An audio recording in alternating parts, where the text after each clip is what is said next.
നോമ്പിന് ട്രൈ ചെയ്യാൻ പറ്റുന്ന ഒരു അടിപൊളിയായിട്ടാണ് ഇന്ന് കാണിക്കുന്നത്. ഒരു അടിപൊളി സ്നാക്കാണ് കേട്ടോ. ഉണ്ടാക്കിയെടുക്കാൻ വളരെ എളുപ്പമാണ്. വീട്ടിലുള്ള ചേരുവകളൊക്കെ മതി കേട്ടോ ഈ ഒരു സ്നാക്ക് റെഡിയാക്കി എടുക്കാൻ വേണ്ടിയിട്ട്.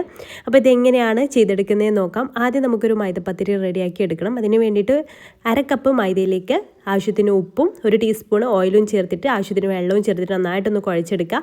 നന്നായിട്ട് സോഫ്റ്റായിട്ട് കുഴച്ചെടുത്ത ശേഷം 1 ടീസ്പൂണും കൂടെ ഓയിൽ ഒഴിച്ച് കൊടുത്തിട്ട് ഒരു 15 മിനിറ്റ് റെസ്റ്റ് ചെയ്യാൻ മാറ്റി വെക്കാം. എന്നിട്ട് ഞാൻ ഇത് ചെറിയൊരു 4 ബോൾസ് ആക്കിയിട്ട് എടുക്കുന്നുണ്ട് കേട്ടോ. 2 സ്നാക്കാണ് ഞാൻ ഇത് വെച്ചിട്ട് റെഡിയാക്കി എടുക്കുന്നത്. എന്നിട്ട് നമുക്കിത് പരത്തിയെടുക്കാം. ഒരുപാട് അങ്ങ് തിന്നാക്കണ്ട, ഈ ഒരു കട്ടിക്ക് വേണം പരത്തിയെടുക്കാൻ വേണ്ടിയിട്ട്. എന്നാൽ ഒരുപാട് കട്ടിയും പാടില്ല കേട്ടോ. എന്നിട്ട് ഇതുപോലെ 2 സ്റ്റീൽ ബോളിൻ്റെ മുകളിലായിട്ട് ഇത് വെച്ചിട്ട് ഒരു കുഴി പോലെ ആക്കിയെടുക്കുക. അതിലേക്ക് ഓരോ മുട്ട വീതം പൊട്ടിച്ചൊഴിച്ച് കൊടുക്കാം. പിന്നെ അതിലേക്ക് കുറച്ച് സവാള, ഒരുപാടൊന്നും വേണ്ട കേട്ടോ, കുറച്ച് സവാള ചെറുതായിട്ട് അരിഞ്ഞതും കുറച്ച് തക്കാളി ചെറുതായിട്ട് അരിഞ്ഞതും പിന്നെ കുറച്ച് ചിക്കൻ പൊരിച്ചതും കൂടെ ചേർത്ത് കൊടുക്കുന്നുണ്ട് കേട്ടോ. പിന്നെ ചീസ് ചേർക്കുക, അത് ഓപ്ഷണലാണ്, ചീസ് നിർബന്ധമില്ല. ചീസ് പിന്നെ ആവശ്യത്തിന് ഉപ്പ് ഇങ്ങനെ ഒന്ന് സ്പ്രെഡ് ചെയ്ത് കൊടുക്കുക. കുറച്ച് ചില്ലി ഫ്ലേക്സും ഇട്ട് കൊടുക്കുക. എന്നിട്ട് പരത്തി വെച്ചിട്ടുള്ള മറ്റേ പത്തിരിയും കൂടെ അതിൻ്റെ മുകളിൽ അങ്ങ് പ്രസ് ചെയ്ത് വെച്ചിട്ട് നന്നായിട്ട് പ്രസ് ചെയ്തിട്ട് സൈഡ് പോർഷനൊക്കെ ഇതുപോലെ അങ്ങ് കട്ട് ചെയ്ത് മാറ്റി വെക്കുക. എന്നിട്ട് ചൂടായ എണ്ണയിലേക്ക് ഇതങ്ങ് കമിഴ്ത്തി കൊടുക്കുക കേട്ടോ.